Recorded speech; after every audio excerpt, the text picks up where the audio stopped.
Voici maintenant le professeur Max, expert en expertise. Vivre en couple, c'est régler à deux des problèmes que l'on n'aurait jamais eu tout seul, aimait à dire Sacha Guitry, un des pères fondateurs de l'humour français. Alors que penser de cette Europe des 27 ? Selon la Déclaration des droits de l'homme et du citoyen du 26 août 1789, en son article 3, le principe de toute souveraineté réside essentiellement dans la nation. Et c'est là que le bât blesse, puisque depuis 60 ans, l'Europe est basée sur la destruction des États et l'effacement des peuples. Jean Monnet, le petit père de l'Europe et fossoyeur de la nation France, définissait sa vision comme les États-Unis d'Europe. Finalement, on est loin d'Hollywood. Ce machin, comme disait De Gaulle, nous a apporté une administration digne de l'Union soviétique avec l'ultralibéralisme de George W. Bush. Une poignée de technocrates inconnus plus ou moins corrompus, la Commission européenne, décide du sort de 500 millions d'Européens sans se soucier de leur avis. Oh écoutez, c'est plus pratique techniquement, avouez qu'on gagne du temps. Et puis de toute façon, si vous n'êtes pas d'accord avec le projet européen, c'est que vous êtes un néo-nazi. Nah. Il faut croire que le fascisme, ça passe beaucoup mieux avec un drapeau européen. Écoutez, cette manie qu'ils ont de mettre des étoiles jaunes partout sur un fond bleu marine en plus, c'est louche quand même. Je trouve ça très joli, moi, le drapeau européen, affirmait la mère Merkel, qui a toujours eu en tête cette citation d'Attila. Le malheur des uns fait le bonheur des autres. Je n'ai que 5 minutes, attention. Donc, Jean Monnet était un con. Pour vous dire le niveau du personnage, en juin 40, alors que l'effondrement de la France était imminent, Jean Monnet eut une idée. Il proposa, pour éviter à la France d'être absorbée par l'Allemagne, de la fusionner avec le Royaume-Uni. Une seule armée et un seul parlement à Londres. Dans les deux cas, la France disparaissait. Vous voyez le niveau. Tu t'es foulé la cheville droite, tiens, v'là un marteau. Éclate-toi le genou gauche, ça annulera la douleur. Jean Monnet l'a vraiment dit, hein. Je l'ai vu ça dans un documentaire d'Arte, donc Arte quand même c'est la seule chaîne. Voilà, c'est du sérieux, quoi. Je veux dire, c'est la seule chaîne au monde où quand on ne parle pas de la Seconde Guerre mondiale, c'est qu'on parle des années 30. Le nationalisme, c'est la guerre, disait Mitterrand. Attention, pas d'amalgame. Je ne parle pas de Daniel, l'épouse groupie du tyran Fidel Castro, ni de Jean-Christophe, le fils condamné pour trafic d'armes en Afrique lors de l'Angola Gate. Non, je parle de François Mitterrand, celui qui était à Vichy sous l'occupation et serrait la main du maréchal Pétain. L'ami intime de René Bousquet, le chef de la police de Vichy, jusqu'à sa mort en 1992. François Mitterrand, un irréprochable humaniste pro-Europe. Bon, moi, j'irais pas jusqu'à dire que sans Hitler, on n'aurait jamais eu ces grands moments de rire tels que la grande vadrouille où Papy fait de la résistance. Et que vous étiez bien content d'être en repos lundi dernier 8 mai. Mais je vous ferai remarquer que l'amitié entre la France et le Royaume-Uni date de 1904 sous le nom de l'Entente cordiale, soit plus de 50 ans avant l'Union européenne. La France et le Royaume-Uni, frères ennemis de 1000 ans, fait la paix tout seul comme des grands. Selon Attali, Jacques a dit il faut un nouvel ordre mondial. Entre parenthèses, les nazis parlaient d'ordre nouveau. Avec un gouvernement mondial et l'humanité tout entière doit se métisser. Il faut ouvrir les frontières, abandonner toute souveraineté, tout sacrifier à un pouvoir supranational pour pouvoir exporter. Qu'est-ce que c'est que ces conneries ? Mais qu'est-ce qu'il croit le soutien de Macron là ? Que lorsqu'il achète son pain, il a un droit de cuissage sur la vendeuse ? Mais va métisser ta mère ! Excusez-moi. Et comment ils font les Chinois ? Comment ils font ? Eh bien, depuis 40 ans, ils nous ont dit « Si vous voulez vendre chez nous, eh bien, fabriquez chez nous et donnez-nous votre technologie, chien d'impérialiste !» On a donc sacrifié notre industrie textile pour leur vendre des Airbus. Et ben, vous savez quoi ? Maintenant, ils se mettent à fabriquer eux-mêmes des avions. Ça vient de sortir cette année. Oh, bon, on va leur vendre quoi ensuite ? Nos organes ? Je veux pas le savoir. On va me dire « Oh, mais la Chine, c'est un très grand pays. La France, c'est petit. C'est pas pareil. » Ah bon ? Et la Corée du Sud ? C'est pas grand. Et pourtant, ils exportent. Samsung, Daewoo, LG, les Coréens du Sud possédaient même les chantiers navals de Saint-Nazaire il y a quelques jours encore. Et vous croyez que la Corée du Sud a offert grand ses frontières, a tout cédé, a effacé son État ? La Corée du Sud possède la frontière la plus militarisée du monde. 1 200 000 soldats qui se font face sur une frontière, que dis-je, un champ de mine d'1 million de détonateurs. Tout ça pour affronter le dernier régime stalinien. C'est plus une frontière, mais une faille spatio-temporelle. Seulement voilà. En France, on a un gros problème identitaire. Si tu aimes ton pays, il y a toujours un anarcho-écolo-socialo-communiste pour te traiter de raciste.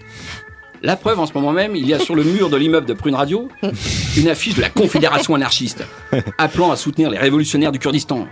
On y voit écrit en gros « Contre tous les États ». Ah, bien vu les mecs, au fait, les Kurdes, ils combattent pour l'établissement d'un État kurde. Tiens, j'ai une anecdote. En 2006, je rendais visite à mon client, l'Union des coopératives viticoles de Tunisie. En parlant de ça, de patriotisme et tout, le directeur marketing Maher Toumi me dit alors « Mais franchement, vous n'êtes pas assez nationaliste en France. C'est normal de sélectionner qui entre chez vous. » Bah vous savez quoi ?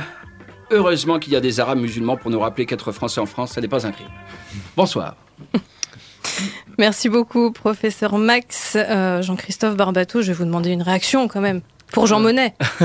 Je pense que le professeur Max et marche probablement au FN. C'est de l'humour. Oui, mais attention, moi je suis le symbole d'Erasmus. Je suis un étudiant de l'an 2000 d'Erasmus. Je suis même la première génération de Bac plus 4 du 3e millénaire à Nantes. Cher professeur Marx, il semblerait plus que ça 6 ans de commercial export. Il semblerait que ça vous ait pas tellement réussi Erasmus. Bon, après tout, il peut y avoir au contraire, mais là, on entre dans des choses un peu plus coquines, qui ne sont pas le thème. Plus sérieusement, là où votre rubrique était assez talentueuse, je trouvais que c'était un véritable résumé de la pensée FN. Du coup, c'est pour ça que je vous ai un peu titillé là-dessus. Parce qu'on avait quand même beaucoup de choses sur l'Union souhaite la mort des nations, pas du tout. C'est plutôt l'inverse. L'Union, c'est quelque chose qui permet justement aux nations de continuer à perdurer. Sur la Commission européenne qui décide, la Commission européenne n'a quasiment aucun pouvoir de décision. Ce qui décide, c'est le Parlement européen et le Conseil. La Commission, elle se contente de proposer des textes. Après, Jean Monnet n'a pas eu que des très bonnes idées, je vous l'accorde, probablement parce qu'il avait bu beaucoup du cognac qu'il vendait, qui est d'ailleurs très qualitatif, mais il a quand même eu quelques excellentes idées qui nous ont permis d'éviter à la fois d'avoir la guerre pendant plus de 60 ans, qui nous ont assurer une prospérité retrouvée, parce qu'il faut se rappeler dans quel état était l'Europe lorsque on a commencé à construire les premières communautés. Et bon, on peut aussi évoquer la question de l'agriculture. On n'avait même pas d'autosuffisance alimentaire. Enfin, bref, moi, si vous voulez, j'ai tendance à croire que, contrairement à ce que vous indiquez, d'une part, l'Europe renforce les États, c'est un multiplicateur de puissance pour les États. Ensuite, on n'est pas du tout ouvert à tout vent, contrairement à ce que vous pensez. Il y a une politique commerciale commune au niveau de l'Europe qui est assez performante. On pouvait rappeler, par exemple, ce qui s'était passé par rapport à Emmanuel Macron évoqué, mais il n'y a pas que ça. Par rapport à l'acier chinois, les sanctions envers les Russes, etc.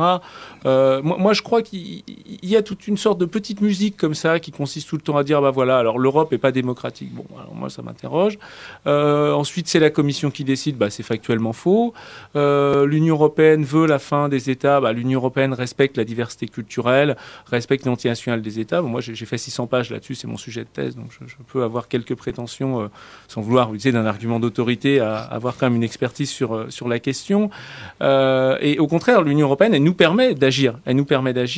Et je crois qu'il faut se féliciter d'avoir réussi à construire à la fois un espace de démocratie à l'échelle plurinationale, et puis également un espace de paix, de prospérité, puis surtout un espace qui propage, alors pas toujours, parce qu'il y a la réelle politique malheureusement, mais qui propage quand même des valeurs qui sont celles de la démocratie, du respect des droits de l'homme, qui aussi véhicule quand même un respect du droit de l'environnement, parce que la plupart de nos normes en droit de l'environnement viennent de l'Europe, qui a aussi fait énormément pour l'égalité homme-femme, bref, qui quand même, sans bien entendu que ça soit parfait, il y a de nombreuses critiques qu'on peut évoquer, mais je crois quand même, si on se compare par rapport à toutes les autres zones du monde, on n'a vraiment pas à rougir. Que ça soit sur le plan de la prospérité, on est la zone la plus riche du monde.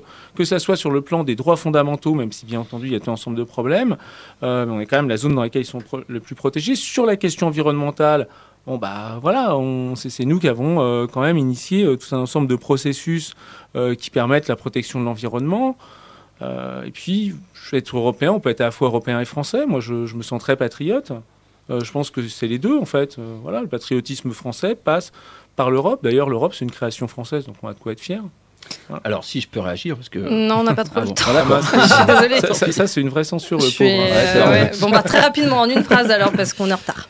Oui, donc, si vous dites que l'Europe nous a protégés, alors expliquez-moi de la Chine, comment se fait-il que 75% des produits aujourd'hui sont made in China? L'idée de base était bonne, effectivement, s'unir pour peser et faire face aux destinations du monde.